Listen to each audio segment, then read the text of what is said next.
Saya kira persis seperti yang banyak dikatakan oleh para pengamat bahwa negara kita ini sedang mengalami satu pergeseran yang sangat fundamental dari apa yang disebut negara hukum menjadi negara kekuasaan Oke. gitu. Saya sering mengatakan apa sih bedanya negara hukum dan negara kekuasaan?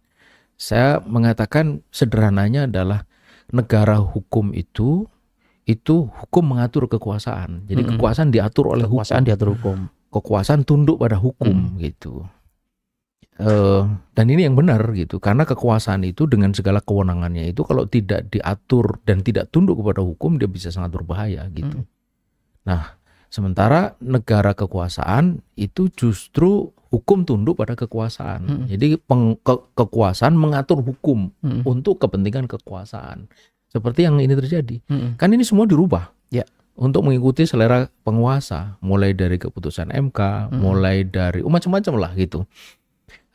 Yang membuat akhirnya regulasi itu atau peraturan perundang-undangan itu ada itu untuk mengabdi kepada kepentingan kekuasaan. Ini persis seperti yang dikatakan oleh Machiavelli gitu. Machiavelli itu kan pada intinya itu mengatakan bahwa taatlah kamu kepada hukum supaya hukum itu memperkokoh kekuasaanmu gitu. Kalau hukum tidak ada maka buatlah hukum untuk memperkokoh kekuasaanmu. Kalau hukum itu menghambat kekuasaan, ubahlah hukum, dan tiga-tiga itu dilakukan sekarang gitu. Jadi kita bisa membaca bahwa kedaulatan rakyat itu hanya ilusi pada akhirnya. Sekarang begini, saya ambil contoh misalnya kayak undang-undang ormas yang kemudian dirubah menjadi Perpu Ormas. Kita itu dulu terlibat sangat intens di dalam pembahasan undang-undang ormas sebagai publik ya. Kita memberikan masukan, saran gitu, karena kita juga diminta gitu.